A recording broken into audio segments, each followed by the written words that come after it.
Megan here from Crystal Lake Public Library, and today I want to show you a yummy recipe for either called Mississippi Mud Brownies or Marshmallow Brownies. So I'm going to do a hack where I'm going to use a boxed brownie recipe, but if you prefer homemade, you can use your favorite brownie recipe for it. So follow the instructions on the box for this. I've preset my oven to 325 and I've greased my brownie pan.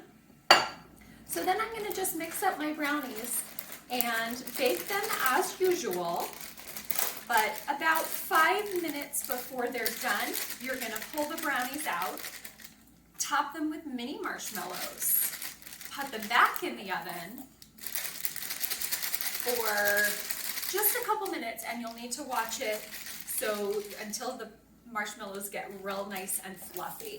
And then you cover the marshmallows with a quick stovetop frosting, which you'll need butter, cocoa powder, powdered sugar. I think that's it for that part. You can add a sprinkle of salt.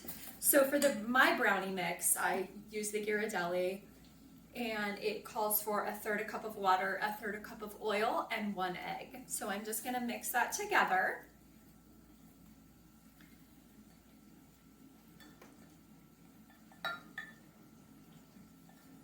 And then this cooks for about 45 minutes.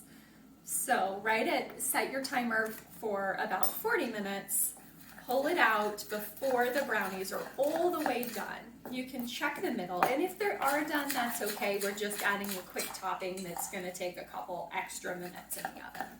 So not a big deal. Crack your egg and put that right in, and so you just mix these 3 ingredients, and then we'll pour it into the pre-greased pan. And this is just a really nice way to kind of jazz up a boxed recipe.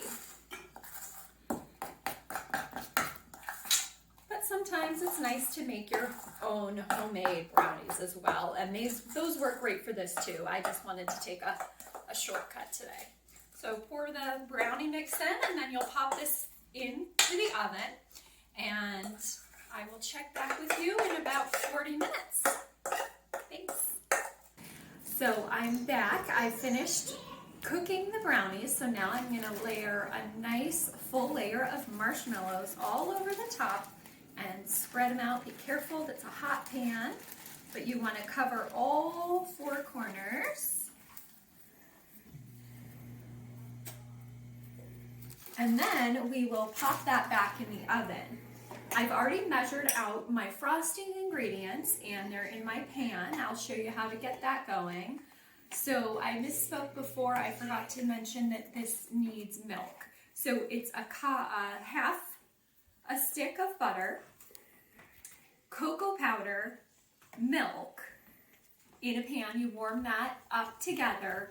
Once that has completely melted, then you add whisk in the powdered sugar. So I'll show you how that goes. Let me pop this back in the oven, and we can get going on the frosting.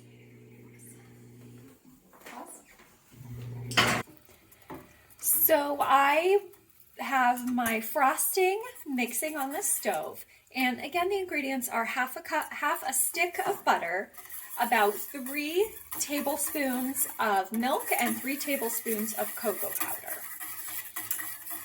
And then once this is done and it has come all together, you turn off the heat, and then you whisk in your powdered sugar. But my timer is about to go off for my marshmallows, so let's take a look and see if they're ready.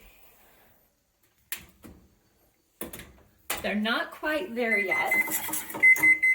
I'm going to give it another 30 seconds, and I'll whisk in the powdered sugar to make our frosting. You just want to have a nice, pourable frosting. So the recipe calls for about 1.5 cups of powdered sugar, but you can see how thick you like it. It will certainly cover the top of the brownies, given how much butter and milk we've already added. And you can always taste this and see how sweet it is to your liking. Let me check the marshmallows again. So once this is all comes together, no more lumps in there, you want it nice and smooth. You can always turn the heat back on to get those lumps out as well. So they're starting to puff up. I might wait just a few more seconds to get maybe a little of that browning like a toasted marshmallow.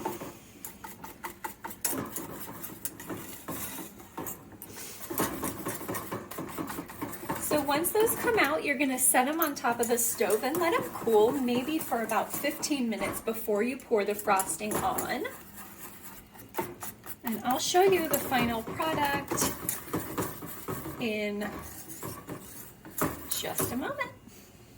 So I've just pulled out my brownies with the puffed up marshmallows. You see they've really expanded in size.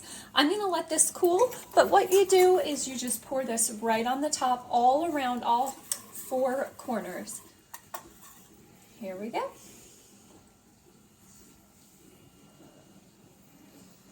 Nice. Pour all the way around. Try to cover all those marshmallows. You can use your whisk.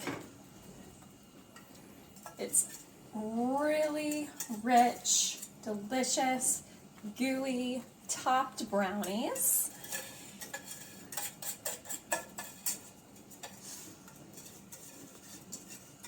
And if you like, an option here is to top it off with some graham cracker crumbs for more of a s'mores brownie, but I like it just as is. You're gonna wanna let this sit for 1 hour to 2 hours before you cut into it. Thank you so much. I hope you enjoyed this recipe. Have a good day. Bye.